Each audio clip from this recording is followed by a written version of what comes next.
വയനാട് പുൽപ്പള്ളി ദേവഗർഭ മേഖലയിൽ ഇറങ്ങിയ നരഭോജി കടുവയെ മയക്കുവെടി വെച്ച് പിടികൂടും.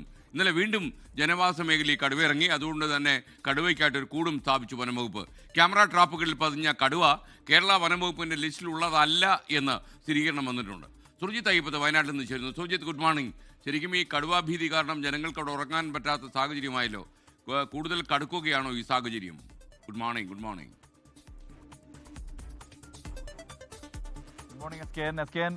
ഈ കടുവാ ഭീതി നിഴലിക്കുന്ന ഒരു സ്ഥിതി തന്നെയാണ് ഈ പുൽപ്പള്ളി മേഖലയിലുള്ളത്. പുൽപ്പള്ളിക്ക് അടുത്തുള്ള കുറിച്യാട് റേഞ്ചിന്റെ ഭാഗമായിട്ടുള്ള ബന്ദിപ്പൂർ വനമേഖലയോട് ചേർന്ന് കിടക്കുന്ന ആ പ്രദേശത്താണ് കടുവയുടെ സാന്നിധ്യമുള്ളത്. ഇന്നലെ വീണ്ടും കടുവയെ കണ്ടു. ഈ കൂമന്മാരനെ ആക്രമിച്ച് കൊലപ്പെടുത്തിയ ദേവർഗദ്ദയ്ക്ക് അടുത്തുള്ള മാടപ്പള്ളിക്കുന്ന് എന്ന് പറയുന്ന പ്രദേശമുണ്ട്. അവിടെ കന്നാരമ്പുഴയുടെ മറുകരയിലായി കടുവയുടെ സാന്നിധ്യം കാണുകയായിരുന്നു.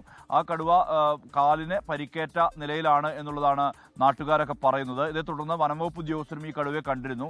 അവർ ഈ പടക്കം പൊട്ടിച്ച് കടുവയെ തിരികെ വനത്തിലേക്ക് ഓടിക്കുകയുണ്ടായി. ഇന്നലെ വൈകിട്ട് 4 മണിയോട് കൂടിയാണ് ഈ ഒരു സംഭവം ഉണ്ടായിട്ടുള്ളത്. കടുവയുടെ സാന്നിധ്യം നിരന്തരം പ്രദേശത്തുണ്ടാകുന്നത് വലിയ രീതിയിലുള്ള ആശങ്ക പരത്തുന്നുണ്ട്. അതേസമയം ഈ കടുവ കേരളത്തിന്റെ ഡാറ്റാബേസിൽ ഉള്ളതല്ല.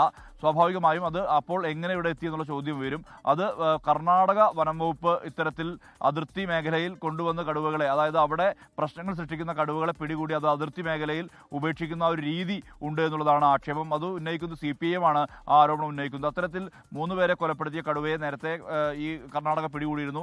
ആ കടുവയാകാം ഇത് എന്നുള്ള സംശയമാണുള്ളത്. ഇതുതന്നെയാണോ ചീയമ്പത്ത് ഇറങ്ങിയത് എന്നുള്ള സംശയമുണ്ട്. ഈ മാറിനെ ആക്രമിച്ച കടുവയും ഇത് തന്നെയാണോ എന്ന് സംശയമുണ്ട്.